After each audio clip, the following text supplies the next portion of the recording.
for Professor Loughlin, to Professor Hadžić Muhamedović, to all of you who will speak. Please, we are intending to install all presentations on our YouTube channel. Of course, if somebody is not ready to accept our intention, please inform us. Then I invite you, all of you, who were speaking and who will speak today, who were speaking last night, to submit the papers corresponding to the presentations to be published in our journal from Bosnia. Thank you.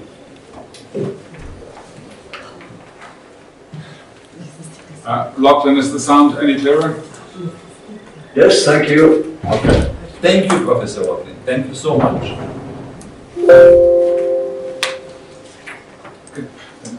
Yeah. Madam Demirović. Thank you, Professor Hadžić. First, I would like to thank you and to thanks to Professor Hadžić Muhamedović to invite me to moderate the first panel of the 80th International Conference on Unity and Plurality. The first panel will be on contested identities and competing claims to cultural heritage.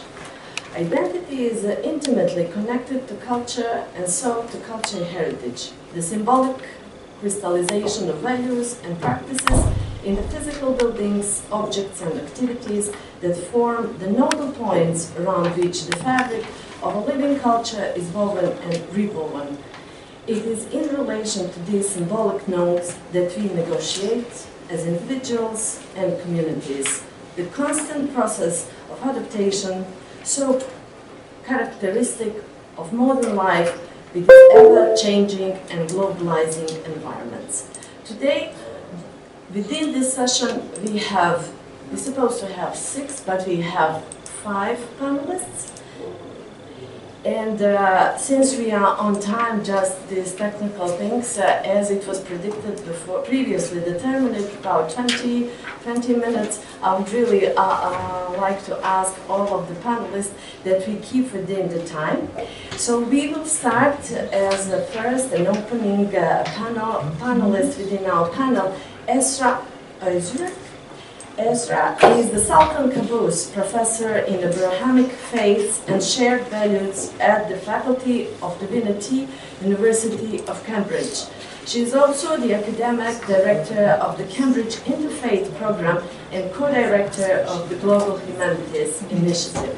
She is an anthropologist and the author of Nostalgia for Modern State Secularism and Everyday Politics in Turkey, Being German, Becoming Muslim, Race, Religion and Conversion in the New Europe, and the Subcontractors of Guilt, Holocaust Memory and Muslim Belonging in a Post-War Germany. So Esra will speak on the topic how to remember the Holocaust as unique event with the universal lesson, Holocaust Memory and Muslim Belonging in Post-War Germany. Please. Thank you so much for inviting me, and I have already learned so much through my visit. It has been a great pleasure. So today I will not be talking about anything that relates to material culture, but I will be talking about contestations or to whom it belongs the privilege of learning from the past. We are, in Bosnia, and we know that the perpetrators of the crime are quite far from having learned the lessons, confronting the past and then expressing desire to go beyond. And instead of that, I will talk about another example to, many in the world, is an example of how to come to terms with the crimes, and that is Germany. And I will try to show that, once major atrocities are committed in the name of nationalism, it is actually quite difficult to go beyond them. Okay, that I guess is the main point. So, And then the big question that I'm asking is, how can we have an inclusive memory, especially in places that are plural and that also have been shaped by migration? So I came of age in Turkey in the aftermath of the 1983 military coup, which gave rise, or anyway, the causality is complicated, but I would say gave rise to a Kurdish guerrilla movement, and in the armed conflict between Kurdish guerrillas and the Turkish army, lots of human rights violations have been committed. Villages have been burned, torture, disappearances, and whatnot. And in this environment, I guess coming up as a young leftist, aspiring intellectual, thinking about problems of Turkey, the newly circulating idea was that these things are happening partly because Turkey never came to terms with the Armenian genocide, because we didn't learn from it, because we denied it. Now, of course you cannot compare a genocide with atrocities, there's always levels. But because of that, we are facing what is facing, and then, it will keep happening. So since then, I have, migrated to US, became an American citizen, another country that, is based on genocide and is not fully coming to terms with it. After that, I migrated to the UK, and in my citizenship test, I had to answer this question: has colonialism been a force of good or bad? And in order to pass my citizenship test, I knew that I had to say, colonialism has been force of good. So I keep going from one country to another that doesn't, face its past, doesn't learn from it. So, along with other people, who come from, let's say, nations with perpetration in their past, have been taken by the German experience. How did they do it? How did they learn from their mistakes? And, did they move beyond it? So another project took me to Germany, but I really was moved, like seeing these little stones on the floor about the Jewish victims. Wow, how would Turkey look, if we had stones commemorating the Armenian victims, or all these memorials everywhere? I was like, wow, to this day, I am still impressed by this energy that is promoted both by the state and also private individuals' initiatives. But at the same time, I was there doing research among Muslims in Germany, and I came to realize that there are so many programs that are directed towards Muslims. Holocaust education for Muslims, anti-Semitism prevention programs for Muslims. And that is the first thing that really grabbed my attention. How can you have Holocaust education for a specific group? Then are you going to have Holocaust education for Vietnamese, Holocaust education for Polish? What do you do for a child if one parent is Polish, one parent is Vietnamese? I just struck me as a little bit absurd, so to speak. And I got really curious, and I started attending to these programs around Western Germany, and studied Holocaust memory and how it came that anti-Semitism became a Muslim issue in Germany, and how it became that Holocaust education, a lot of resources for Holocaust education have started to be directed on Muslims. So Holocaust memory, of course, is not a unified thing. It is not one thing. It has a history in Germany. There is the East German version. There is the West German version. Just to give 2-minute summary of it. East Germany actually have punished perpetrators of the Holocaust much more severely. But their fault, from the day, from how we look at it now, is that they didn't concentrate so much on the fact that the main victims were Jews. It was more like they've seen it as a problem of fascism and not targeting anyone. And another problem is that they thought all the fascists were in West Germany and then East Germans were the good ones, even though we know that a great majority of Germans, voluntarily participated in this, and the ones who didn't, were killed or had to escape. So West Germany had another approach. They, with Americans, I would say, they had the idea that this was not a matter of state, military, capitalism, whatnot, but it was rather a cultural problem. The problem lay in the German family structure, that they were so authoritarian, the father figure played a really important role. I don't know, they had the idea that Nazis were sexually oppressed, which they weren't actually. So that was the problem. So if you overturn the culture, if you change these cultural traits, we can get away from new Germans turning into fascism. And they also recognized that the victims were Jews. So they organized lots of programs, they tried to change their family structures. I don't know, 1968 movement, if we have communes and if we have sex with everyone, then we'll go beyond it and we'll go over fascism. And in about 2000, this kind of thinking, in the 1990s, this idea of feeling really bad about what had happened, the need to come to terms kind of consolidated. It became more official state ideology. Of course, increasing right wing continues. 25% of the population, according to different research, is anti-Semitic. It's not all roses, but at the same time, there is this increasing recognition of the coming to terms with the horrible atrocities.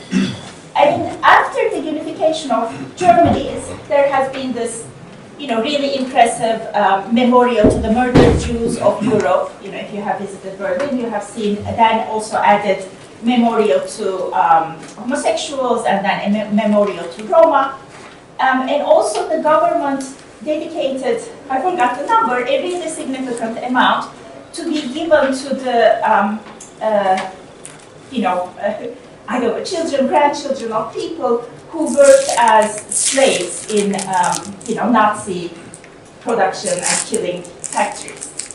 So after that, there came a moment where people said, okay, we have done enough. Isn't it? Now we overcame our anti-Semitism. We spent all that money. We gave the biggest lands, at the middle of Berlin, to this memory. Can we just move on? So if you look at research, many Germans will say, I think we had enough. I think, other nations are bad. Why do we always have to have a bad name? So it is at that moment, I argue, this idea that now Muslims are the problem. White Germans have learned, but then the Muslim immigrants have not learned. And it is because of them we have anti-Semitism in this country. It is because of them that we cannot learn and move forward. I mean, of course, it is not just a convenient new scapegoat. Of course, other things have been happening. The second Intifada that brought, anti-Semitic slogans to the streets of, Berlin, Paris, London, whatnot. People burning Israeli flags, things like that. So, of course, that shocked and made the, let's say, white Germans quite uncomfortable. And I would say that anti-Semitic crimes committed by Muslims, let's say pro-Palestinian Muslims, and neo-Nazi Germans are quite different kind. And also, I would say, or mildly anti-Semitic white Germans also have learned to say things in a way that are more acceptable. So there are different traditions. So I was, then I looked at what's happening in these Holocaust education programs. Another thing that had happened to Muslims is that there have been a significant presence of Muslims since 1960s after the end of the Second World War, but until late 1990s, early 2000s, the attitude of the teachers were, when they're talking about the Holocaust, they would tell to the children, sweetheart, we're going to do this topic, but this is not your thing. Why don't you, maybe you can read a novel, maybe, if you're a Turk, think about what's happening to Kurds, think about what's happening to Armenians, but this is not your thing. Right now, we're dealing with the, guilt of our grandparents. But then, if modern Germany became modern Germany and democratic, by learning the mistakes that their grandparents did, if you're an immigrant, how are you going to become a modern, good, democratic German, right? You have to go through this process of making something bad, learning from it, apologizing it, and then moving forward. Then immigrants couldn't enter into this story. But then in 2000s, then they were thrown into the middle of it. Now they were told, it is because of you. You are not learning from it. You are not apologizing. Then I was looking at these Holocaust education programs, and what they are teaching the young Muslim background children, and it is interesting, when you look at them carefully, they're called programs for Muslims. But when I went there, it would be almost all Palestinians. And then sometimes they would differentiate. There would be one for Palestinians, there would be one for Turks. And then Kurds are believed to be not being anti-Semitic and included into these programs to be a positive influence. But the premise of these programs is that, one, their culture is bad. And the arguments are very similar to how the German families used to be bad. They're authoritarian, fathers are either too oppressive or absent, or they are the same at the same time. There is sexual oppression leads to this toxic masculinity leads to then anti-Semitism. Of course there is truth in these theories, they are not made up. But when you look at them so closely, wow, depiction of a Muslim family is so similar to the depiction of a Nazi family. So that was one thing that I have noticed. And another thing I noticed is that in these programs, they teach Arab children about the Mufti of Jerusalem. So in a way, Mufti of Jerusalem becomes analogous to Hitler. And you have also Nazis in your genealogy. So that creates a chance to apologize for their acts. And now to Turkish children, they say, did you know that Hitler really admired Atatürk? Which he did. But it kind of troubled me. Like Mufti of Jerusalem is not Hitler, Atatürk is not Hitler, and then how is it that putting this on the shoulders of these already racialized children who are kind of at the bottom of the hierarchy? And what was so difficult for me was, how is this fight, like the biggest, most successful fight against racism, then becomes a way to further racialize groups that are already being racialized. So it kind of little bit broke my hopes about how to have a good, inclusive memory. And then I also started working with, groups of young Muslims. Okay, there is a group, who doesn't care about the Second World War. Lots of white young people also don't care, like black and white people, they're gruesome, we don't care, everything is old. But there are a significant number of Muslims who really are committed to learning about it. And then they feel a close empathy towards it. So I would go to, I went to Auschwitz, other concentration camps, lots of exhibits. And then one thing they would say is that when they would see, let's say, photographs of families,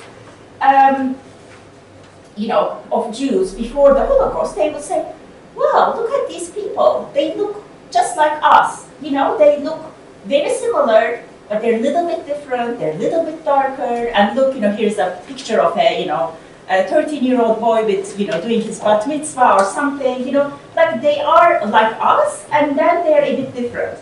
And many of them have said, which kind of moved me, they said, wow, I wish these people were not killed. We think we could be friends with them in a way that we cannot be friends with white Germans, because they don't become friends with them. But with these people, we think we would understand each other, and we would be able to feel more at home if they were here. You know, so I have encountered so many examples of very strong empathy. And that is one of the founding principles of Holocaust education, is to teach empathy. But at the same time, when Muslims empathize with Jews so strongly, I noticed that also makes the teachers very angry. Because in the German Holocaust education, the idea is that you should not empathize with the victim, right? Because it is not good when the white German feels like, oh, I feel like a Jewish person, I feel victimized, I feel persecuted.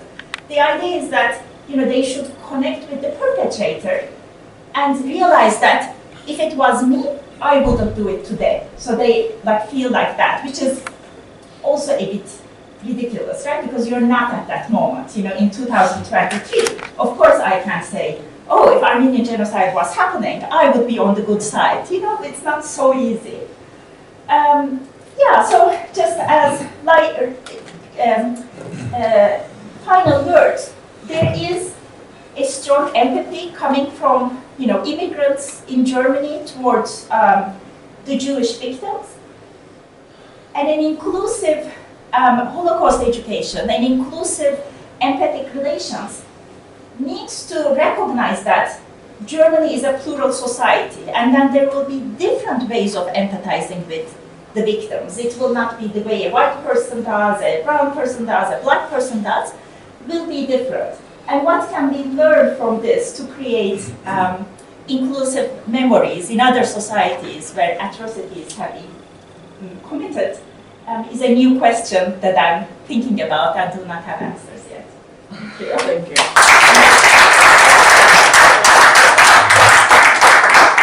Thank you, dear Esra. It was really emotional. I don't know, it's because of the energy you are spreading and sitting next to me, but I'm sure that the others felt the same. And I was just wondering, as we have a discussion at late afternoon, that probably we will keep the questions for that time, if not earlier, comparing to time we have, and we are exactly on the time. And we continue with our second panelist of today, Aparna Tandon, and I apologize if I do not pronounce well, with the topic on conflict, heritage, and peace. Tandon Aparna is a senior program leader at ICUPE. She leads strategic design, partnership development, resource mobilization, as well as implementation of the first aid and resilience for culture heritage in times of crisis at FRAR, a flagship capacity development initiative of ICUPE with an expanding alumni network spanning over 100 countries. Her work focuses on gathering on-the-ground evidence on how protecting heritage can help reduce the risk of disasters, adapt to a changing climate, contain emissions, and build sustainable peace. Aparna has been an Amra scholar, a Fulbright Art Fellow, and a Getty Conservation Guest Scholar. Aparna has authored several papers and publications which have been translated into multiple languages. Her recent publication includes community-based heritage indicators for peace, peace-building assessment tool for heritage recovery and rehabilitation, first aid of cultural heritage in times of crisis, handbook and toolkit, and endangered heritage, emergency evocation of heritage collection. Please, do we have Orjana? Aparna.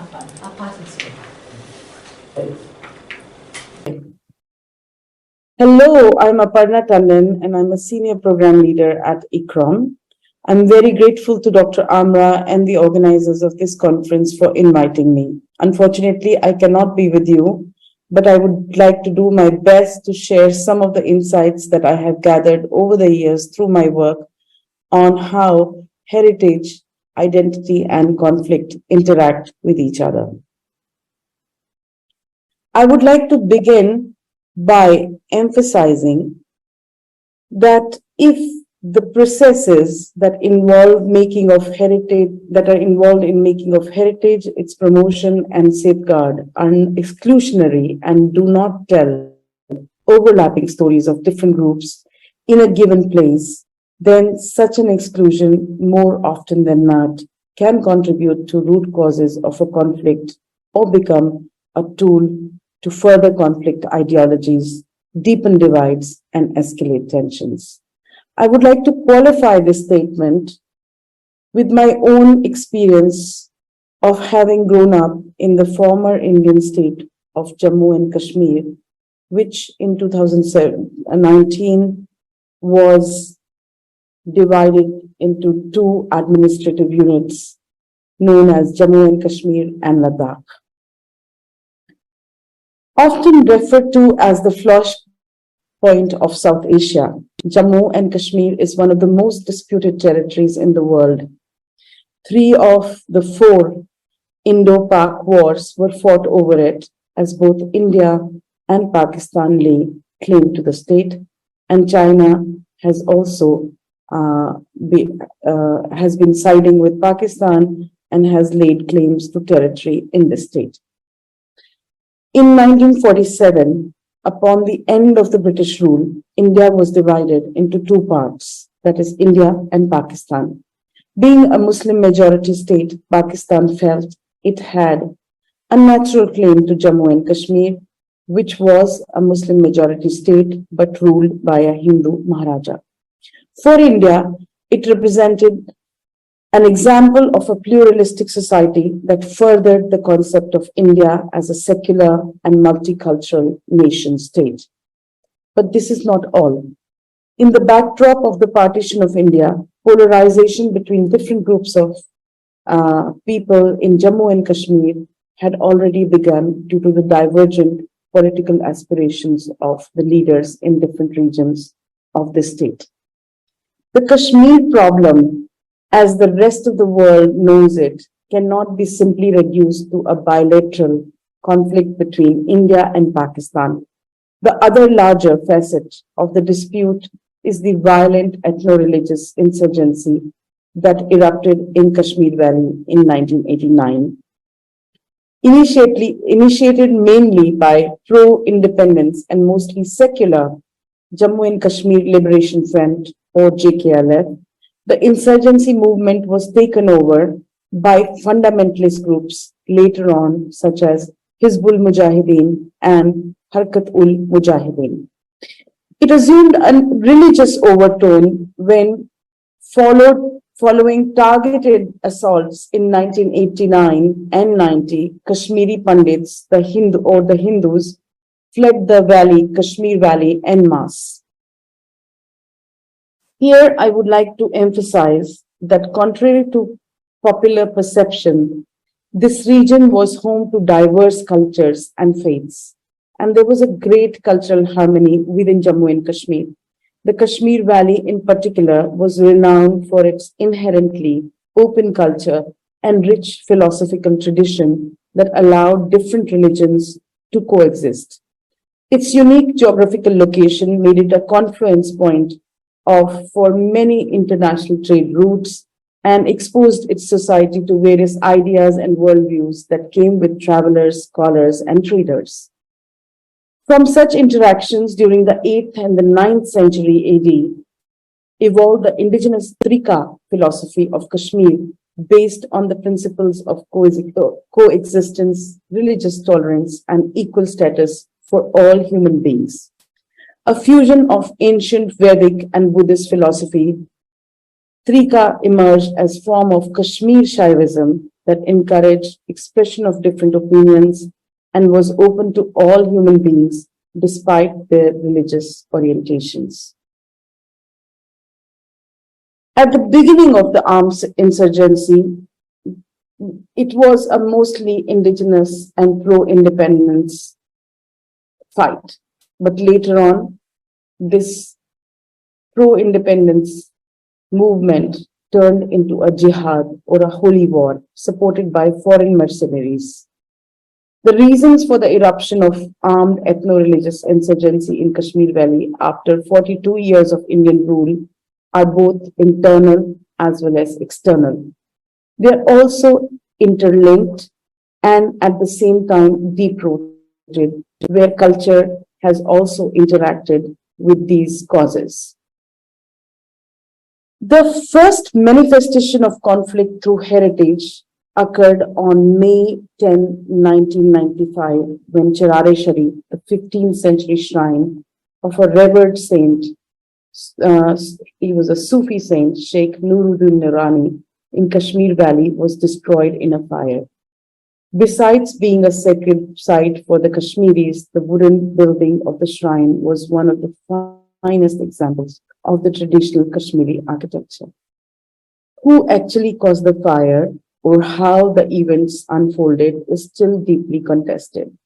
According to official Indian sources, the foreign militants who had been occupying the shrine since February of that year in 1995 had started the fire to divert the attention of the Indian army that had surrounded the town of Chirare-Sharif in an attempt to flush out the militants. Later, the shrine was rebuilt, yet the fire incident left an indelible mark in the public memory, as many believed it to be a premeditated attempt to obliterate the biggest symbol of Kashmir's composite culture, something that both Hindus, Muslims, and other sects and ethnicities equally revered. Later, the restoration of shrine was also questioned as certain features inside were changed that were not in keeping with the Sufi form of Islam. Since then, several heritage buildings and collections have been destroyed during the years of militancy. Place names have been changed, and there have been cultural bans on art performances. In the past 34 years, the divisive identity politics has deeply affected the ways in which people perceive and use roots and relics of their common past. As a result, heritage has been abused to project a segmented or incorrect view of the past, for creating divides, for furthering fundamentalist ideologies, and to justify present actions. I would like to give an example of the Mubarak Mandi Palace complex, which is located in the heart of Jammu city. It's a complex of 10 palaces, and the buildings are the only remains of the walled city of the princely state of Jammu. Its earliest foundations date back to the 14th century. Most of the standing structures were later additions built between 18th and 19th centuries. Attributed to the Dogra rulers or the Hindu rulers of a Muslim state, these buildings invoke a memory of subjugation and oppression of the Kashmiri Muslims. Thus, after the independence, all successive valley-based governments have been reluctant to allocate resources for the preservation of the palaces commissioned by Dogra rulers. Demographic changes have also contributed to the loss in significance of Mandi Mubarak. Due to the unrest in other parts of the state and unplanned urbanization, migrations have occurred in Jammu city. Consequently, apart from the residents living in the neighborhood of these buildings, most people who are non-Dogras or non-Hindus do not consider Mandi Mubarak as their heritage. For a long time, these buildings housed the lower courts, the state archive, the state museum, and other government offices. And government caretakers actually lived in the external outlying houses or DODs of these buildings. But because of the overall neglect and loss of significance, some of the grandest structures in the complex have been gutted in successive fires. The first of which occurred in 1960s. Reportedly, the fire was caused deliberately to burn official records in order to hide financial bungling in one of the state government offices. After that, fires have occurred at regular intervals due to electrical short circuits, open kitchen fires, and general negligence of inhabitants. The archive is in a complex that has also had several fire incidents which have never been reported. According to reports that I personally collected from the fire prevention department in the city, almost 36 major or minor fire incidents have been reported at the Mandi Mubarak complex from 1985 up to now. The last big fire incident in the complex occurred shortly after the devastating October 2005 earthquake in Jammu and Kashmir, in which this complex suffered some damage as well. In my opinion, this singular categorization of Mandi Mubarak as the Royal Dogra heritage, which has been promoted by local politicians and community leaders, has proved to be counterproductive in many ways. It can be attributed to reactive identity, but it has invariably limited the number of people who could be interested in its conservation and adaptive reuse. Furthermore, this narrow classification is a great injustice to all those faceless artisans and craftspersons who built these palaces and added outstanding features such as exquisite khatamband ceilings or the infinity design ceilings on and also papier-mâché ceilings or wall paintings. These artisans could have been followers of any religion, but what matters most is that together they created something so outstanding that it has endured the test of time. Therefore, the only way to safeguard this contested heritage is to unearth multiple stories associated with these complex of palaces and explore diverse interconnections between different groups which link their collective past to the present and which forms the basis for negotiating a peaceful future.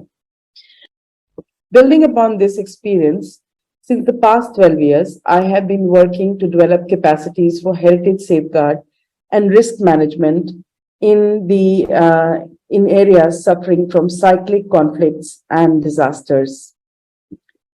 Through ICROM's flagship program on first aid and resilience for cultural heritage in times of crisis, I've had the opportunity to work with heritage actors in Ukraine, Afghanistan, Yemen, Libya, Iraq, and Syria. First and foremost, we situate this work of safeguarding heritage within the broader framework of humanitarian assistance, transitional justice, and peace building. Our work encompasses a wide range of long-term and multi-level set of heritage activities aimed at building sustainably peaceful relations between groups, and particularly by addressing the root causes of a conflict or a disaster. Working with communities on the ground and emphasizing heritage as a cultural process, we have identified some lessons to be learned and key gaps in strategy, tactics, and operations. I would like to begin by giving an example of this damaged church in Lukashivka in Ukraine, a village near Chernihiv district. On a joint mission of ICROM and ICOMOS last year, I met with the villagers who shared their memories of weddings, births, funerals, and coming together to worship in this place. Their association with this church is also heritage. There is an obvious material layer to this heritage, and if we just approach it superficially, we would perhaps concentrate on the physical layer. But the cultural and social processes facilitated by this church are the essence of this heritage. However, we should not assume that the associations and meanings this church holds are not subject to change, especially after being a site of such violence. Why and how heritage is indiscriminately damaged or targeted in any violent conflict situation is greatly influenced by where it is located and what meanings it holds for different groups and how they use it to construct or reconstruct their identities, exert power, or lay claim over resources to negotiate their present and their future. It is equally important to understand which social groups or actors are being excluded from the dominant discourses on heritage in a given conflict or a war context, and how this exclusion further feeds into conflict causes. Therefore, it is very important for us to develop a nuanced understanding of why a particular heritage process or its associated physical tools could be at risk of indiscriminate or intentional damage. Which aspects are very vital to safeguard in an ongoing escalation, and how to reconstruct or reshape heritage processes to address injustices, inequality, in order to promote sustainable peace. I would now like to give another example of Khanenko Museum in Kiev, which suffered some damages in the missile strikes on 10th of October last year. The collections in this museum are packed and ready to be evacuated. Most of the collections are in the basement.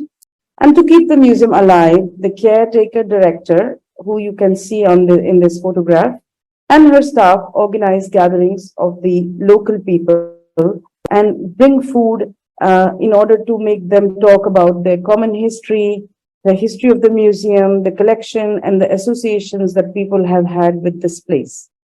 There is no safe central storage here, which is bomb-proof or flood-proof, where some of the collections can be moved. Moreover, there are no security protocols and procedures predefined that explain when a museum collection should be evacuated in a conflict, and who will activate the evacuation, with what help, and what is considered to be a safe storage in an ongoing conflict, safe and secure storage. For the people in the neighborhood, peace means, and this place means a lot, and they would not like to see the collections leave the museum. But however, in the current war, they understand that this is the only way they can save the museum collections that they so love. An associated issue is that we have a lack of capacity to lead heritage-specific situation analysis that includes analysis of conflict causes and their relation to heritage. Why was Khanenko Museum targeted? Especially now that we have entered into a different kind of warfare, we need to understand these causes. For example, this youth library in Chernihiv was also hit, but much more severely, not as the Khanenko Museum suffered less comparatively. Although it is a key location in the city, there are no other buildings around it. Why was this library targeted? What was the motivation? Was this an intention to decimate the culture in Ukraine? In order to understand the causes and in order to better protect the heritage, we need sectorized risk maps that also tell us how meanings and associations associated with certain heritage could interact with the conflict dynamics and make heritage a potential target in an ongoing war. To do this, we will need the help of security forces and receive updates, security updates, to understand the movements, to understand which heritage could be a target, which area could be a target or could be hit in an ongoing war situation. In order to bridge this gap, ICROM joined hands with Alif Foundation and Egyptian Heritage Rescue Foundation and Center for Security Studies to found Alliance for Cultural First Aid, Peace and Resilience, a 30 months cascading capacity development project in which in-person and online learning was connected with in-field applications and seed grants to support action in conflict-affected countries to save safeguard heritage. We carried out 17 field projects. Our trainees carried out 17 field projects in 8 risk-prone countries. And through these field projects, they trained more than 600 citizen volunteers. As a result of ICROM's first aid and resilience training, we have trained more than 1,000 plus cultural first aiders in over 120 countries. And these cultural first aiders are now in turn training national teams and trying to safeguard heritage in situations of conflict as well as disasters.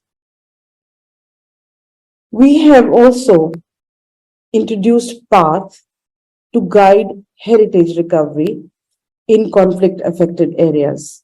PATH is peace-building assessment tool for heritage recovery and rehabilitation, and it's a first-of-its-kind tool that enhances an understanding of the interplay between heritage and conflict dynamics in a given context. Designed as a self-assessment and reflective tool, PATH enables its users to identify the cultural drivers of a conflict that could prolong it or make the conflict reoccur due to unresolved or newer grievances. And this tool is available in Arabic, English, and French, and can be downloaded for free from ICROM's website. Capturing local voices on how they use and regard heritage in situations of peace and conflict is the focus of our newest tool, Community-Based Heritage Indicators for Peace. This new resource outlines a step-by-step method for engaging local communities in defining heritage indicators that can help measure peace and social change in conflict-affected settings. The resulting tool emphasizes a bottom-up, community-centered approach for heritage-based peace building. This approach highlights the types and expressions of heritage that matter most to conflict-affected people, and by extension, those that could have the greatest role to play in resolving dignity, hope, and peace to communities suffering from the impacts of violence. With this, I would like to thank you for your attention. And if you are interested in ICROM's FAR training, please do write to us. I would like to once again reiterate that there is a danger of telling a single story about heritage. And if we really have to prevent the destruction of heritage in an ongoing conflict, we have to strive to tell multiple stories about that same heritage, and we have to use that as a tool for conflict prevention. Thank you once again.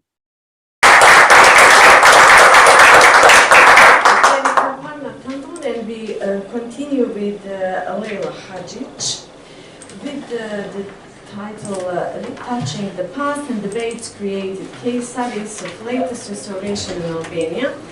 Lejla Hadžić is a conservation architect currently working as a cultural heritage advisor for UNOPS. Lejla has been working for the last 20 years on a number of conservation cases and strategies aimed at the rehabilitation of cultural heritage. Her work with the cultural heritage includes work in post-war and transitional societies and social contexts. Sorry. Thank you, Lejla. Thank you, Senada, for the introduction, and thank you for the invitation. I'm going today be talking about a case that it's, listening to this morning sessions, and I think it's humbling, and it's as well reminding of the complexity our identities and our perceptions of heritage bring across. I think my case is somewhat jollier, and therefore, as well in the preparation of it, I've used a lot of graphic, so to say, information, and therefore I chose here to stand in front of the screen, but also maybe to hide a little bit the, let's say, the depth that we have, to say, no, hide the lack of depth. Because I feel hearing everything I've heard until this very moment, it really, puts me in a place of thinking, is what I'm doing enough? Are the questions I'm asking really the right ones? And in the everyday routines we are all caught up with when it comes to our kind of daily work, yes, we do get lost in the sense of that daily routine. And listening to you all since this morning does trigger these questions in my mind. So today's example actually is going to be an example from Albania, one of the countries in our neighborhood. And they will be part of the, I'm just gonna go back, not right one. This one? Yeah, I think. So it's going to actually be from the program, one of the case studies comes from the big program, which is called EU for Culture, which is currently implemented in Albania by UNOPS in cooperation with Ministry of Culture and entirely financed by European Union. It's actually a project that was developed after the earthquake that struck Albania in 2019 and has quite severely damaged cultural heritage. And this program is actually tackling 24 heritage assets of different typology, and it's going to invest, or is planning to invest, 14 million euros in restoration and rehabilitation of these assets. It's probably the largest intervention, single donor intervention that this region has seen. And so EU for Culture as a program targets 8 municipalities within the circle of the effect of the earthquake. And those are, as I said, 24 heritage assets of different typology, meaning fortresses, residential dwellings, city libraries, public baths, museums. But one particular case that I wanted to today talk about is the case of the National Historical Museum and its historical facade. And I'm going to go maybe into a great depth of architectural detail, but just to kind of guide you through the process and also guide you a little bit through the history of this great piece of art.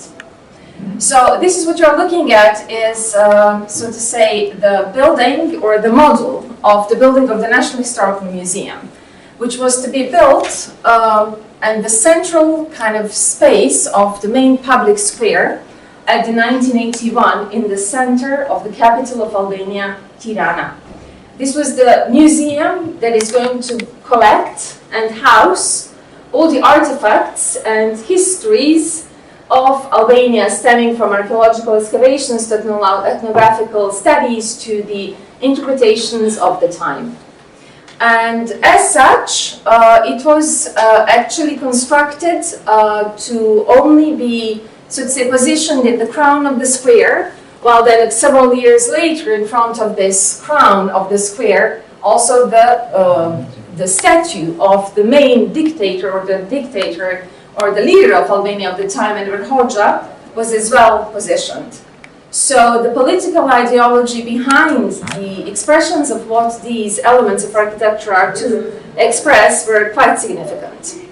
And the building was erected, so to say, as I said, it was erected from the period of 1979 to 1981, inaugurated in 1981, when on the front of the building, a large facade was erected entirely out of mosaic pieces, and it was to represent Albania. Albania through its different historical periods of time. And the artists who were actually behind the creation of this piece of art were the most renowned, well, actually not the most renowned, but they were identified or singled out from the banks of the school for their particular talents, because the architect, female architect, have decided that the facade is going to have this large mosaic to represent Albanian history. And for this, of course, one artist should have been selected for the matter of the proportion. One should have been selected for the matter of knowing how to deal with color. one need to be selected on how to kind of, define the proportion and the scale of the figures of such a grand scale. And this was for the first time to be implemented in Albania. Albania, that where the artists of such a caliber could actually not refer to the references from the outside of Albania, because for that they would be persecuted and sent to labor camps and prisons. They had to work on their own. They had to, for the first time, actually erect something to be visible and highly enjoyable from a large distance on a height of 22 meters and on a surface of 565 square meters. That's how big that painting was supposed to be. And they succeeded with, so to say, this is them. So this is the full group. And they have been working on so it's a floor of the nearby primary school. So from the kind of first croquis sketches that each of them had to define on their own, and then they would go back to the group and then discuss among each others and then discuss whether these details are okay or these representations are fine. Then, of course, the party leader and the Minister of Culture would approve it, and then it would go into execution. And the execution meant that they would be working, so to say, in the nearby school, erecting this on the floor of the school for it to be positioned on the main facade. Now, the building was finalized and inaugurated in 1981, and as such, mosaic was erected. However, the time and the earthquake has done quite a great deal on this facade. And one of the first interventions of the program I'm working at the moment, which is the EU for Culture program, that deals with this heritage assets that were damaged in the earthquake. Our first intervention that we were supposed to start with was the restoration of this mosaic because of the damages it had sustained during the earthquake. And just briefly, kind of in a very, very kind of, nutshell, or kind of in a very, very broad sense of the process that we have undertook, I would like to outline these processes. And that is that we have undertook the erection of the scaffolding. That was a self-standing scaffolding engineering effort in itself, meaning it could not be connected anywhere to the historical facade. We had to undertake the documentation of the complete surface of the mosaic, understand the mechanisms of its decay, also consolidate our conservation approach, no matter we had a conservation design already, and understand the material and applicability, and then, of course, implement the works. I'm deliberately drowning in these architectural details, and I think in a very short while you will understand why. So in 2021, we've started the works. And of course, as I said, it started with the documentation where, so to say, hundreds and thousands of pieces of small test resin that created mosaic were manually documented, because those would then be used to print the kind of the portions of the mosaic panels that we had to reproduce. And we had to, of course, once when we stepped on the scaffolding, we could only then understand the decay of it. And the decay was quite severe. And it was not only from the earthquake.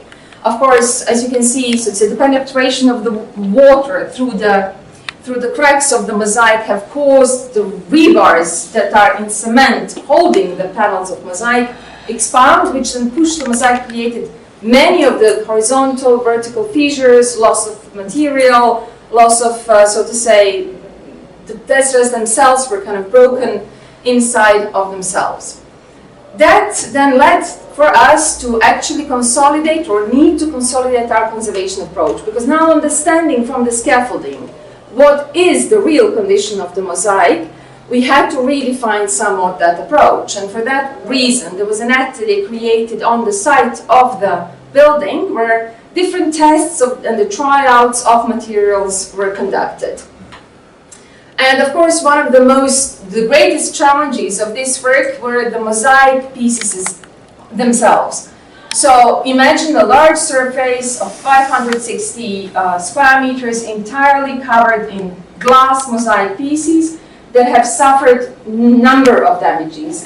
But what was extremely important for us at the beginning was not only to understand the damage, but as well understand what are we dealing with, what is this material we're dealing with. And those were actually tesseras of 123 shades of color that were sourced back in the 80s from when the mosaic was built from Orsoni, which is a specialized company producing these in Venice.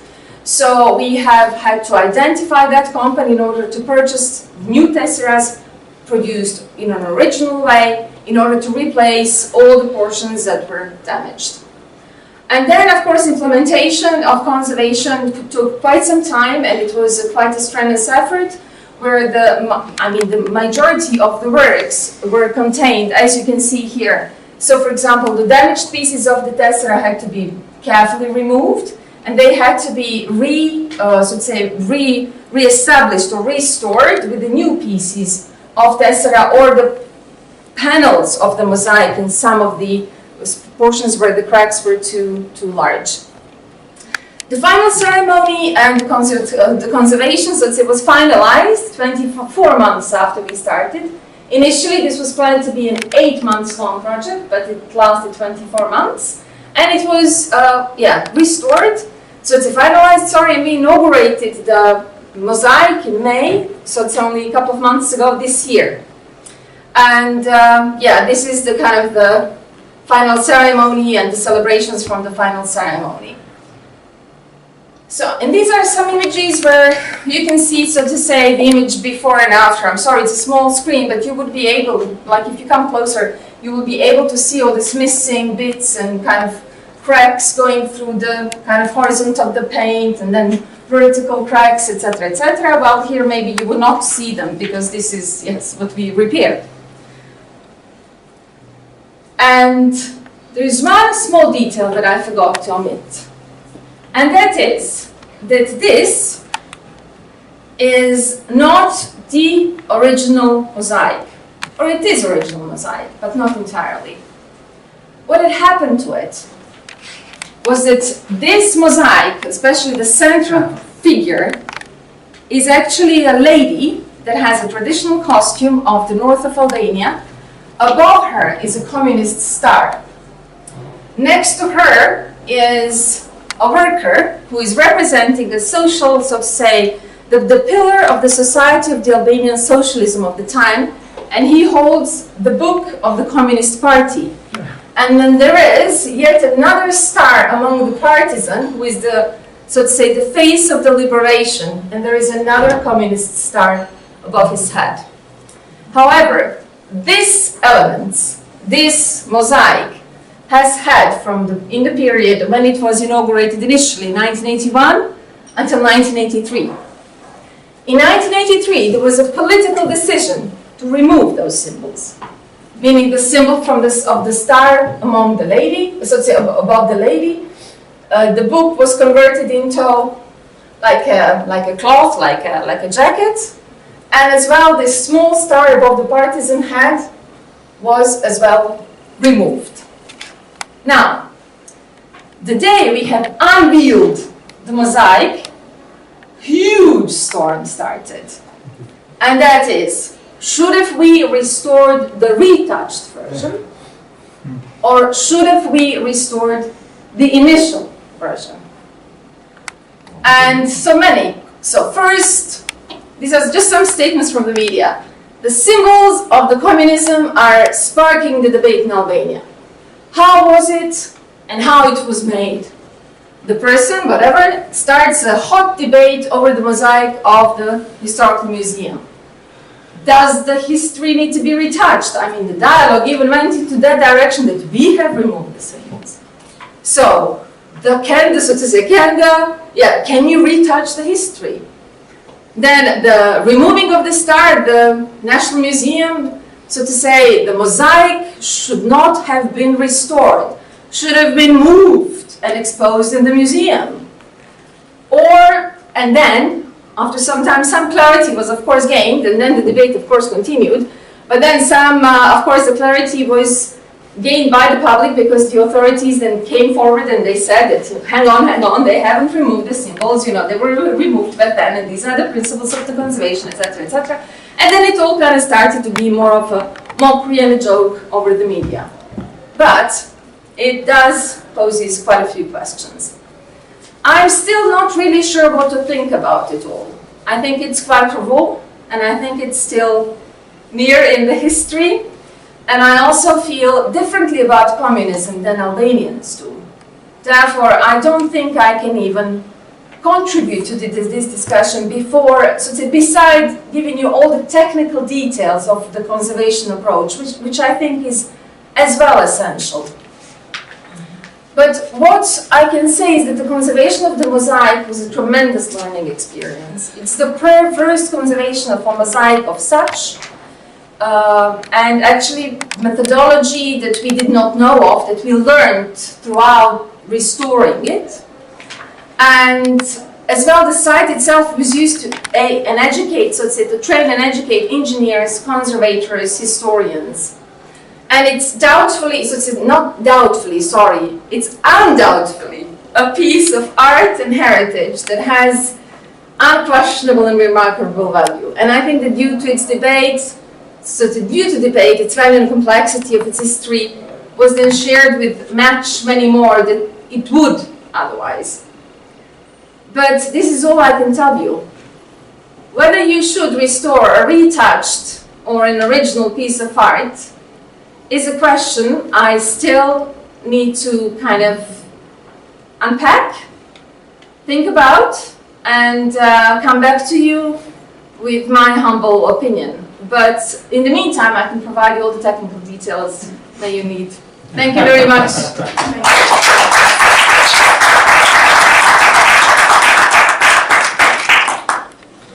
Thank you very much, Lejla, for this really in-depth, as you said, description of the projects of the installation. So we continue further with our next panelists. Orjana, Lenasi, and Amra, Šarančić with the title Contested and Competing Perceptions of the Partisan Cemetery in Mostar.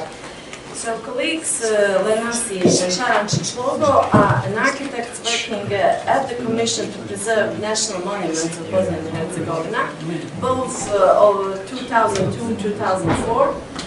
Evaluation, research, and assessment activities for the designation of national monuments and on the implementation of various projects. They both have an experiences in heritage protection, which is mainly related to urban planning and the conservation of historic areas. So please, you can have rather to sit there, or if you like to move, it's up to you. Thank you very much. And thank you for the invitation, especially to Professor Hadžić. Speak up. Speak up. I'll try to speak up. Okay, and I hope that our presentation today will add to this discussion, although it is small and quite humble, but it does tackle some of the issues set here. So, Someone is entering. okay. There are numerous memorial. It's also about the issue of the presentation is one of the quite interesting sites in Mostar today, and one of the very important issues raised in the heritage protection area. So, to start with the introduction, there are numerous memorial sites in Europe today, actually in the world, but we are concentrating on Europe. With just brief overview, we can conclude that discussion over memorial sites and their marking with symbols and monuments is not a matter of pasts. Sites are being built even today to commemorate, to remember victims of war and terror. One of the reasons for that probably lies in the fact that there is a continuing discussion in Europe on democracy, people's rights, and horrifying past events that have marked European history. Need for remembrance and constant discussion of whether the foundations of European peace, prosperity, and democracy lie in remembrance, admission of crimes, and respect for freedom. There is no one view on past events and a united way of remembrance in Europe. Europe's violent 20th century history has produced a plurality of memories, often a bitter and devised nature. There is no shared memory of World War II, not even the World War I in Europe. Different remembrance traditions exist next to each other. Not even the date of the end of the World War II is the same in the memory of the Western European and the Baltic countries, for example. But in Europe, or at least we would wish it is alike, there is one unified attempt to create a better and peaceful tomorrow, one ambition to have a peace-oriented commemoration of world wars. there is one very loud voice that reminds us of the importance and need of memorialization and the importance of the place of the memory. As Inge Melchior states, the Balkan War awakened horrifying memories of World War II and brought these memories back to the European stage. An UN decision on the restitution of Holocaust era assets was pending at the time, which too raised new debates. In this transnational context, the meanings of the Holocaust changed from being merely a question of Jews and Germans to being a question of humanity. It became a universal symbol of human rights violations. These discussions have resulted in European institutionalization of World War II memories, common commemoration days, and even common accounts in history textbooks. Discussions have led to new questions and projects: how to deal with contested traces of history, forbidden stories, and buried dark secrets of individual tragedies and local horrors. In many different ways, historians and many others are discussing how memories and memorization of the past influences our lives today and what would that bring into tomorrow. One of the key differences between Europe and Bosnia and Herzegovina, including former Yugoslavia as well, is remembering the Second World War in the discussion. In Bosnia and Herzegovina, there is no discussion or agreement about anything related to the wars, not even about the victims, winners, and ideas for which people gave their lives.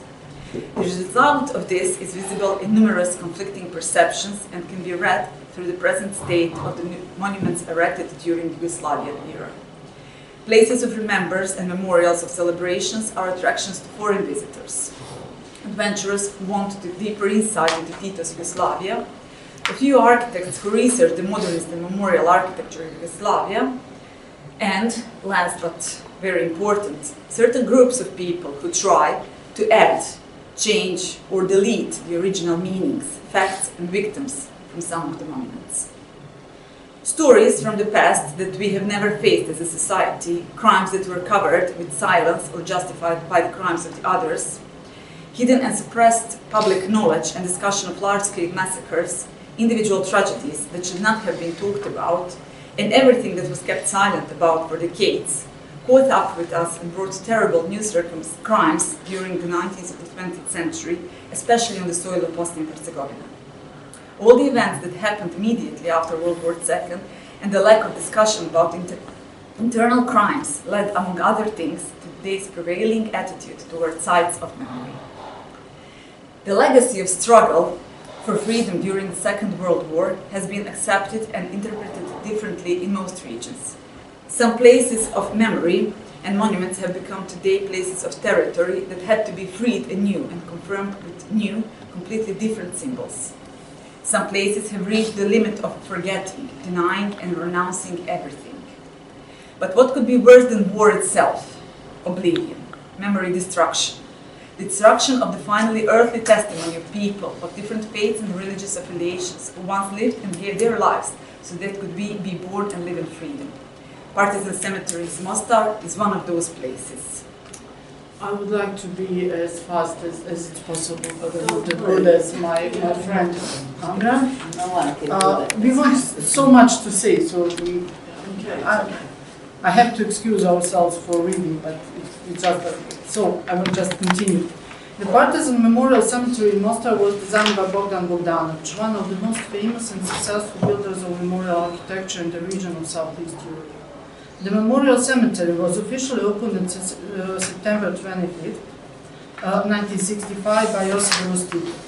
The memorial area located on Bijeli Brijeg in Mostar consists of an entrance part, an amorphous central part with running water and paths, a part of circular fountain with stagnant water and central elevated area with terraces and an access ramp.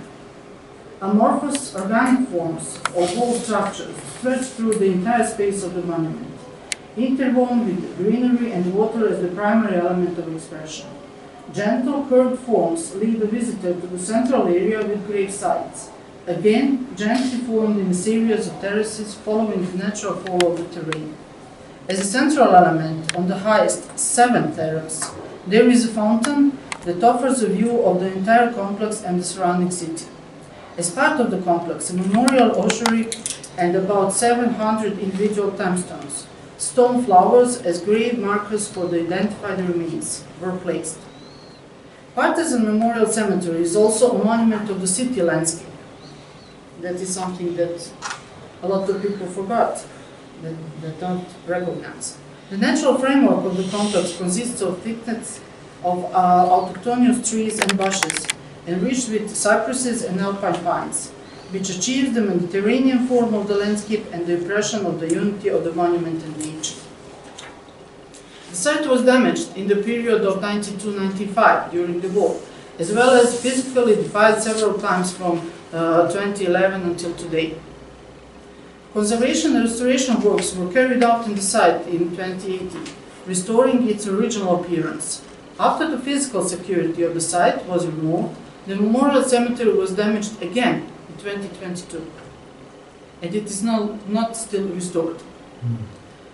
Regardless of damages, which happened again and again, and neglect of the site, the Partisan Memorial Cemetery in Mostar has remained a place of memory, disputed but nevertheless preserved in the image of the city and the memory of the people. The monument has preserved all the attributes of authenticity and integrity, expressed primarily through form and design, material and structure, use and function, location and spatial context, other forms of intangible heritage and spirit and feelings.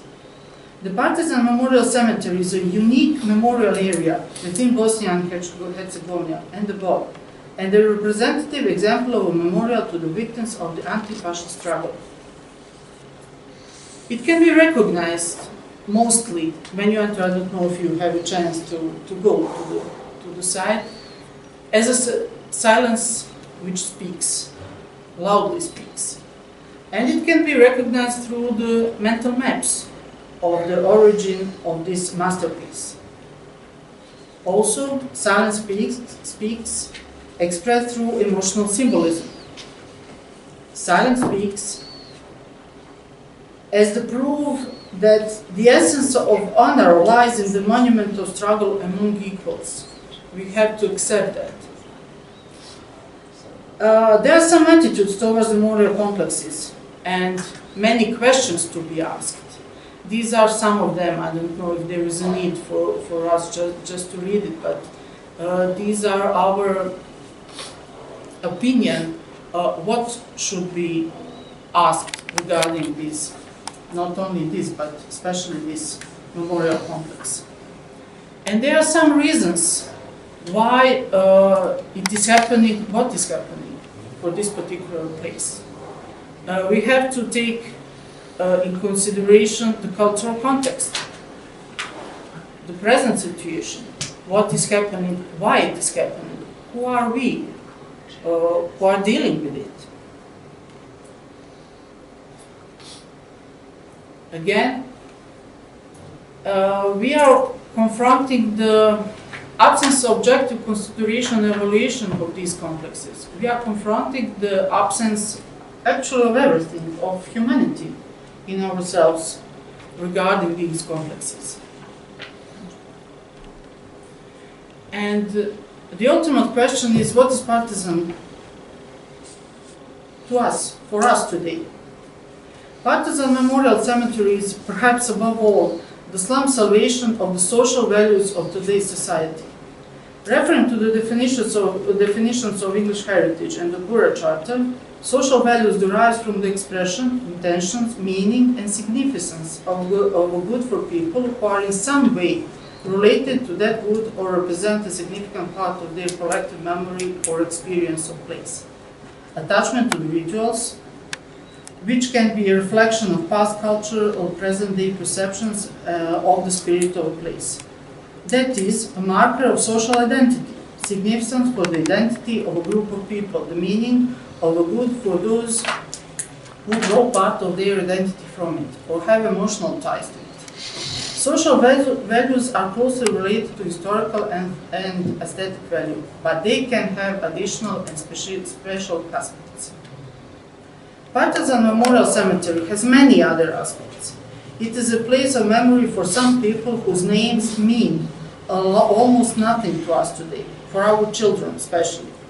But without them, we would not be who we are and where we are.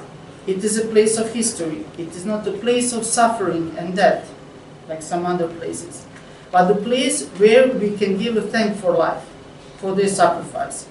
It is also a place of pain, pain that we can all feel today.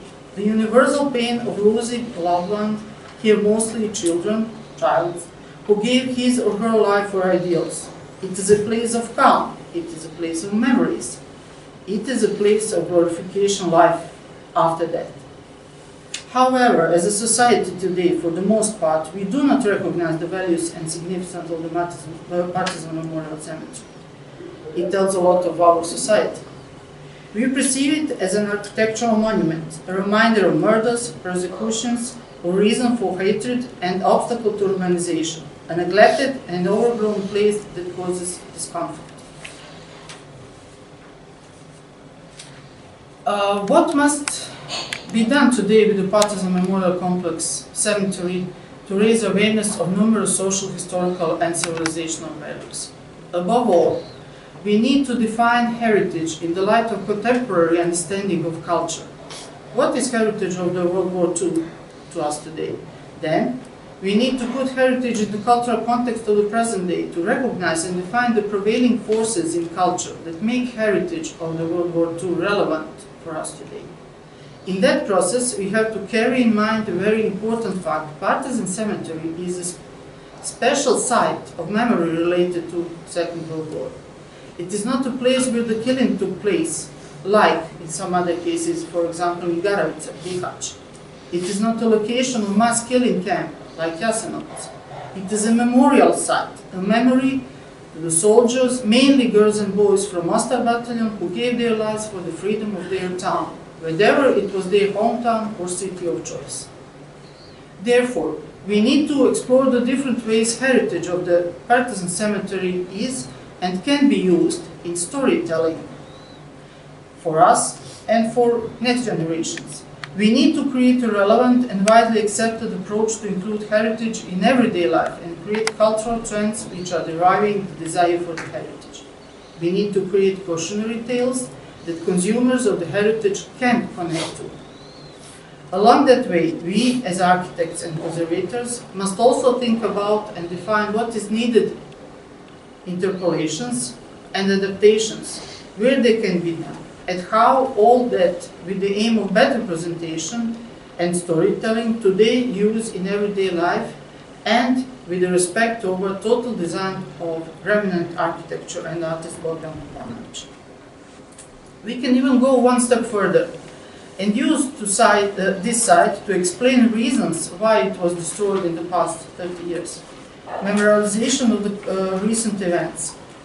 Heritage storytelling makes heritage very powerful. We can make it more personal by using people from the past. We must underline its original purpose, anti-fascism. We must reclaim our heritage Partisan Cemetery in its original purpose, meaning, function, and idea. Neglected heritage stories can be revived. Step by step, heritage can reclaim itself in a way that feels relevant and authentic again. It is on us to reconnect to who we are and where we came from, and to raise awareness of why it is important to do what has to be done. No matter all those and other questions, the ultimate answer has to be to regenerate the idea of continuous fight against fascism or obtaining myth of peace and freedom, here and now, and of all places and times, above all everything. In the end, why is Partisan Cemetery so important? Why not some other site? It is not because it's such a spatially large site, it's not even because a part of hill was torn off to accommodate a city of that to face the city of living. It is not even magnificent architecture, although this locality really has all of it. Unlike most other localities, the Partisan Cemetery carries within itself universality, from the idea to the applied elements. The Partisan Memorial Cemetery is a memorial to those who are gone, like shoes on the banks of Danube River in Budapest. Only here were laid flowers, that universal symbol of love and grief that we carry to this day in cemeteries. A flower for a lost life and family member torn from someone, a murdered child. A flower in stone, that primeval building material of man.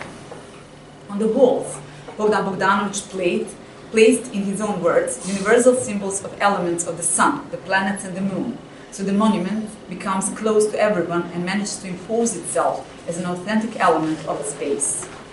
The use of these universal elements gives a timeless dimension to the locality itself, frees it from any pathos, and offers the possibility of looking at meaning of life, the possibilities of an individual, the strength of a group of people, questioning human values, human destinies, and the relationship between good and evil.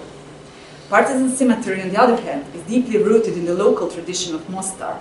Stone pebbles, winding streets, high walls, shadow games, high greenery. All this mixed only from Mostar, but yet global, just like the old bridge. And so in the end, we come to the potential of this memorial site. The Partisan Cemetery can and has to become a symbol of reconciliation and mutual life of diverse cultural, ethnical and religious communities. Just like the old bridge in Mostar, the rehabilitation of Partisan Cemetery as an exceptional and universal symbol of mutual life of communities from diverse cultural, ethnic and religious backgrounds can reinforce and strengthen the Bosnian community of today, underlying the unlimited efforts of human solidarity for peace and powerful cooperation in the face of overwhelming catastrophes, just as it was reason for all the bridge to inscribe on the UNESCO list. And unfortunately, we face those catastrophes even today, every day. In the end, they all come down to the individual tragedy and the individual loss of loved ones. In the end, it all comes down to one flower on the ground.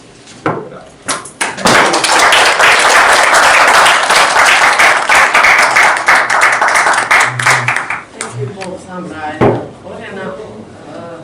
I hope that this afternoon we will discuss even more, because I'm personally also very much related to the whole process of what we will listen on our final panelist lecture or talk. Panelist, yeah, okay, of the panel 1 of today, which is Sneška Quaedvlieg-Mihailović, with the topic how contested identities are addressed in the 7 Most Endangered program of Europa Nostra, with reference to the cases of Partisan Cemetery in Mostar, Dečani Monastery in Kosovo, and Synagogue of Hadžić, Church of St. Anthony, Spain. Sneška has been working for Europa Nostra, the European voice of civil society committed to culture heritage, for over 30 years, and as the organization Secretary General since 2000. She has worked closely with representatives from all EU institutions, the Council of Europe, UNESCO, and numerous public and private bodies committed to culture heritage at all levels of governance, from the local to global. Sneška has been a regular speaker, author, on cultural heritage-related matters of importance for a more beautiful, sustainable and inclusive future of Europe. As Secretary General of Europa Nostra, she has been the spokesperson of the European Heritage Alliance since the creation in 2011. She has played a prominent role in advocating and implementing the European Year of Cultural Heritage 2018, and is a member of the EC Expert Group of Cultural Heritage. She is also committed to climate action and is the regional co-chair of the Climate Heritage Network. Please. Thank you so much, Senada. I feel very humbled to be here with you. First of all, I want very much to thank Professor Mahmoud Čehajć. It is a great honor for me to be here to learn more about your extremely valuable initiative, Bosnia International Forum, and thank you for dedicating also this important session to heritage, in fact, and the relationship between contested identities and heritage. And it's a great privilege for me to be here in Mostar. Amra, thank you so much also for inviting me to be here. I hope it's just the first of many more exchanges between what you have been doing, your very rich network, and also the network of Europa Nostra, because what we are talking here is so fundamental for our present, our future of not only Mostar or of Bosnia, but of Europe as a whole and of our humanity.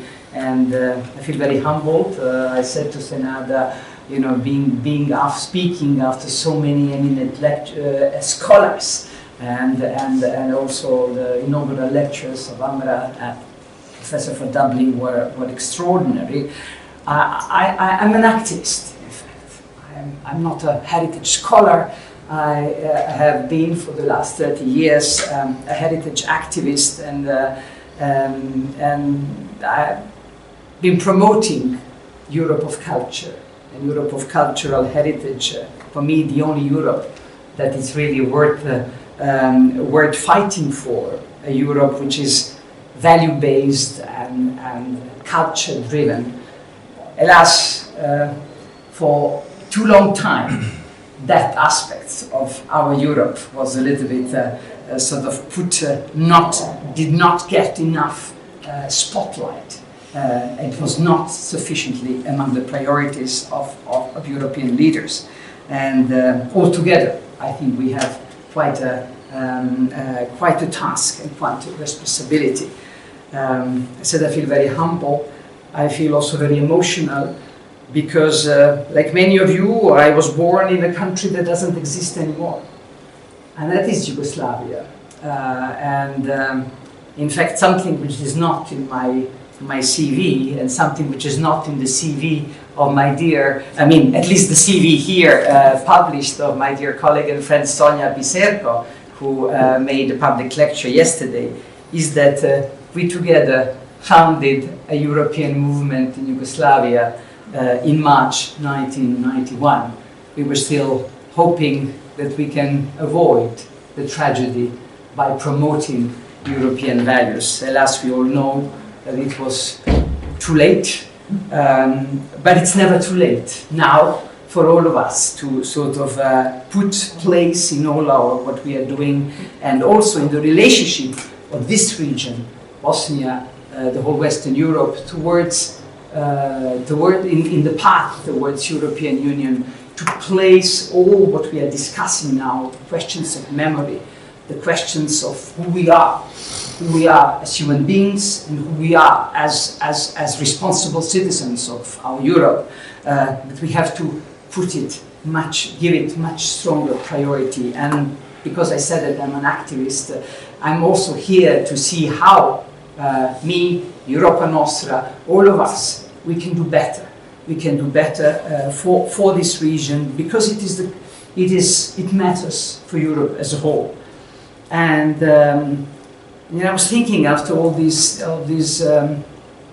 presentation, somehow I have the feeling that every heritage site there is an element uncontested, because there are so many identities, so many histories, so many things that, so many layers of our identities, of our histories, that if we approach heritage in an exclusive way, we are doomed to in fact be dealing with contested heritage. And that's why the sort of the philosophy of the organization that I have given so much more than a job. It's a mission of my life. I think, like all of you, it's so much more than a job what you're doing. But this Europa Nostra, for me, it was when I lost my country, which was Yugoslavia. Europa Nostra became my country. Became because of that concept of multiple identities, and that we can be at the same time several things, that we can embrace. We can love the difference, and we can embrace the plurality, and that's why congratulations for calling this conference Unity in Plurality. There cannot be any unity if there is also not plurality, and embracing it, understanding it, and loving it. So this is something that our organization, which is sort of has grown into this year. We're celebrating the 60th anniversary of Europa Nostra, and this organization is a civil society organization, which is a very important one. And this concept of multiple identities, I alas, the sort of the states are not so good on promoting this concept, and that's why we need badly initiatives like yours, organizations of civil societies, the networks that bring together all these forces in all their plurality, but also sort of in some kind of unity to raise these forces. I think you have used the word, basically the forces of good against the forces of evil. And this is something that when you have presented wonderfully, I think the symbolism of the cemetery, Partisan Cemetery in Mostar is a great one in that context. So Amra asked me to tell you a little bit more about our 7 Most Endangered program. And I just want to is it here? Dor. Okay. So we are very well known, before saying that 7 Most Endangered, we are very well known for our award scheme. And last year we celebrated 20 years of celebrating excellence and heritage champions across Europe together with the European Union. And I'm very glad that we could give to our dear Amra the award. Was it in 2010, I think, in Istanbul? Was it in 10?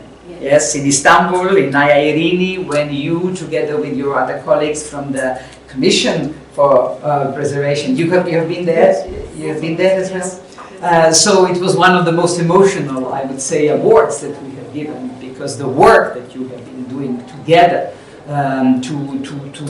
to confront the situation after this tragic war here, and to sort of use heritage after having been used as a victim and even as a weapon of war, to start using it in an extraordinarily competent way as a tool for reconciliation and learning again to live together in respect, because it's also a question of respect of each other and all the differences. So it was great to have you among the many champions that we have awarded. We have also here in Bosnia awarded the people and the citizens who stood up to defend the National Museum of Bosnia and Herzegovina in Sarajevo. But on the other side, for every success story, there are many, many, many endangered sites that needs to be saved. And that's why 10 years ago, with the help of the European Investment Bank, we have created this program. Though we have been acting for endangered heritage from day one. For 60 years, we have been campaigning for endangered heritage. But this program gave us a sort of a shape and a visibility, a structure, and the involvement of the European Union, which of course makes a lot of difference. Not so much in terms of money, but in terms of symbolism, that the European Union and the European Investment Bank considers that for Europe as a whole, it is important that we save endangered heritage. And a number of places from Western Balkans were placed on that list. And this year, among the 7 most endangered sites in Europe, we have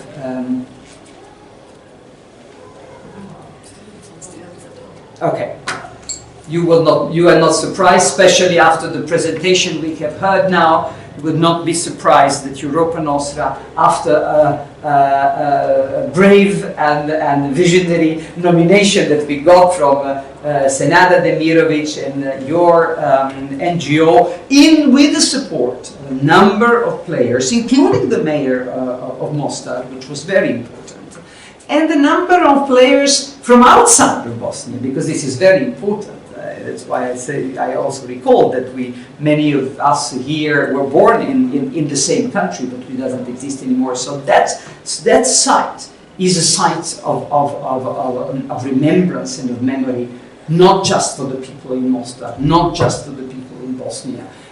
It is for all of us who grew up in that country, which doesn't exist anymore. And Europa Nostra Serbia supported the nomination. I know that people in Ljubljana were very much, even at the level of the Ministry of Culture in Ljubljana, were mobilized. So you could see that already in the nomination process, that the potential of this site to be a bridge and sort of serve that purpose of something that, alas, has not happened enough. And we are even having a backsliding. We are having a backsliding in what is happening in this region rather than improvement. And of course, that backsliding of democracy and backsliding of our dealing with history, alas, goes hand in hand with backsliding of democracy and dealing with history in the whole of Europe.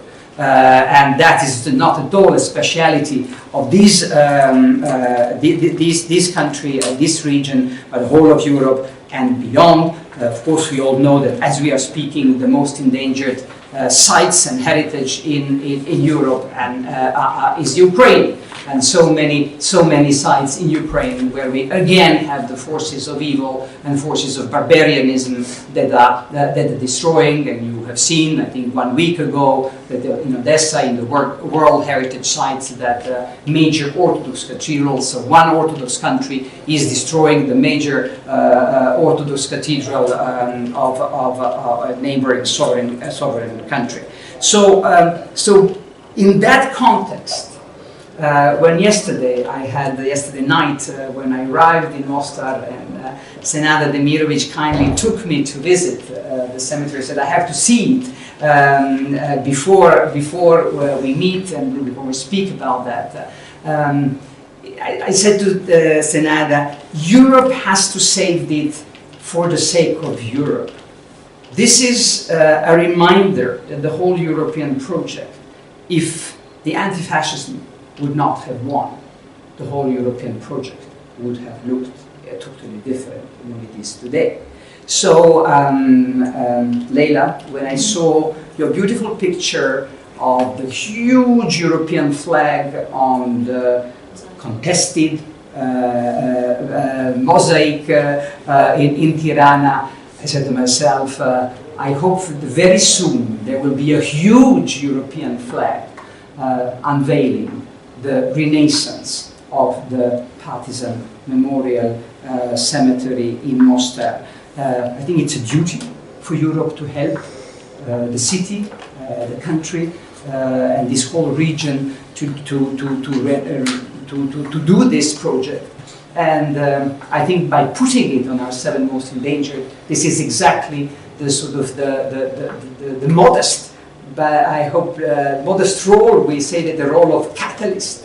You know, it's a very small role, but without a catalyst, the engines cannot work. So we are hoping that we are going to help all of you, because there are so many people, in particular in the civil society, that are committed to preserve the memory and sort of ask all the questions, because the new generation needs to find the answer to so many questions and to find the answer what it means to us today.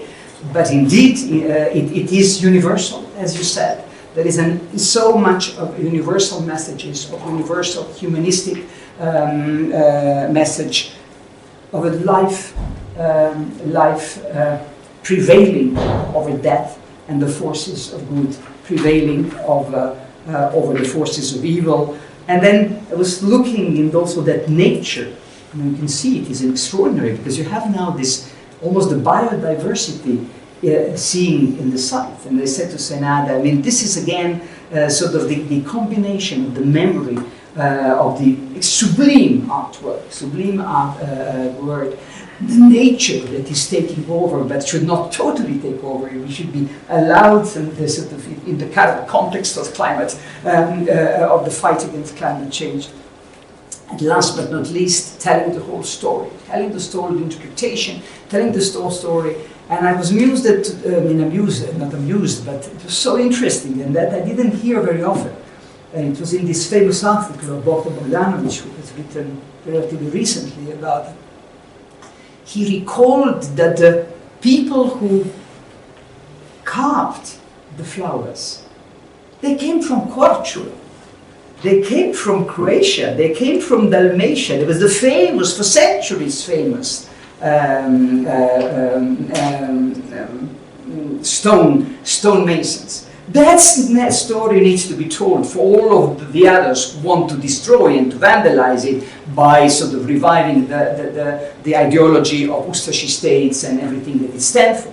So the understanding that this is so much a shared heritage, that it's so many nationalities and religions also, that the people who are buried there, they are sort of the human beings who have made this place such an extraordinary place throughout the history. So we are here, and I'm here, and I hope together with all of you, we will be soon back to celebrate.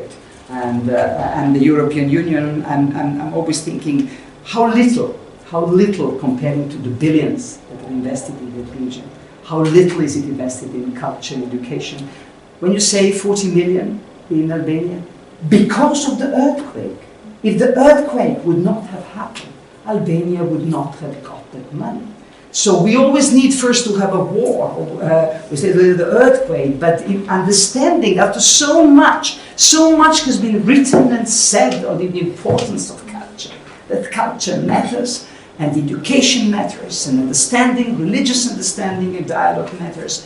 And yet, when I was driving yesterday from to Mostar, passing Pochite, I was stunned by seeing this viaduct and all those works about the highway. Again, the European Union giving billions in so-called connectivity through highways and big viaduct. Do you know how much costs 1 kilometer of highway to build it? What do you think? Try. 1 kilometer. 1 kilometer of highway. I'll tell you. 10 million in easy, and 20 million in difficult. 50 million euros in the most complex situation. Exactly, 50 million in most complexity. So I'm always now saying, since I know that, how many kilometers of highway is it worth to really help the connectivity between hearts and minds of the people, citizens of the region, without which there won't be peaceful future for the region, and no peaceful future for Europe. So, we need to lift up the game. We need all together to lift up the game and to really question and somehow call the European Union to finally become serious about the way, not only for this region, for other regions, including member states of the European Union. So forgive me, when you get emotional, of course, but it's so important that I get a little bit too long. But there is another one that would take 3 more hours if we would talk. But I just mentioned, because Amra asked me to, that another site that was put on our list, it was in 21. This is the World Heritage Site, the monastery of Dečani, Visoki Dečani in Kosovo.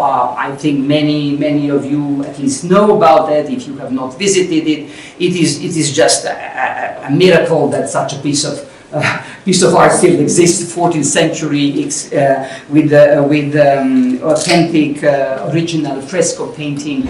Again, a story of exchanges. The whole architecture and fresco painting is also a story of exchangings and creative exchanging between in various people in East and West tradition in this area.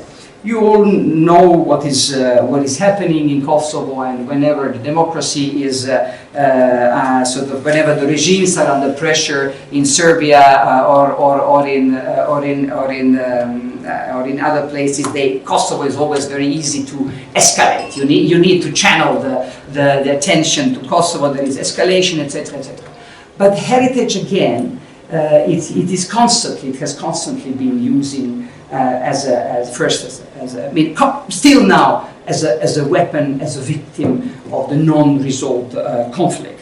Of course, before in the end of the 90s, there was also been a lot of mosque, a lot of Islamic and Ottoman heritage that was damaged or destroyed. Nobody speaks yet.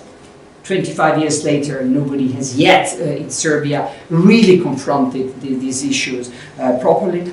But also there is now, because Serbian population is in a very, very big minority in Kosovo, and its heritage, and in particularly such prominent sites of heritage like the Visoki Dečani Monastery, that is also on the list of endangered, World Heritage List in danger, are still perceived by the extremist forces as something which is an alien body. Well, it's something that exists there for 7 centuries. It has been a place of connection between the various cultural communities and religious communities as well. It was a place of also of dialogue, a place of all sorts of things were happening around. And we thought that since the European Union and the international community, with massive presence yet another time in Kosovo, have been putting this topic under the carpet, that Europa Nostra again is an organization as a civil society that ought to put a spotlight on something that the international community, together with all stakeholders concerned in Kosovo, in Serbia as well, that they must take attention to find a solution to preserve that heritage as something which is, of course, it has its own identity, but it's also a shared heritage. For Kosovo, it is for the relationship between Kosovo, Serbia, and for the region as a whole.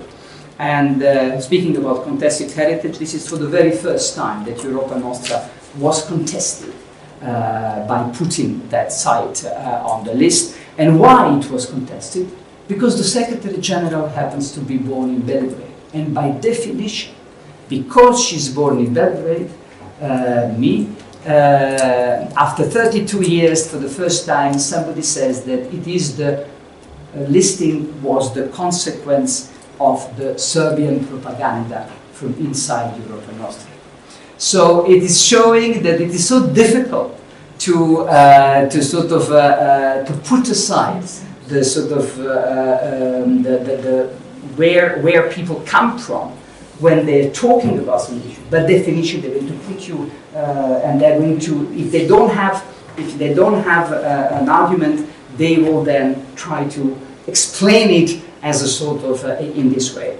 But we are continuing, and this is something that we, in particularly last with the European institutions, because the dialogue with the Kosovo authorities was not a real dialogue, but there are people, and we will continue to search for people who are prepared to talk about these issues with open heart and open mind.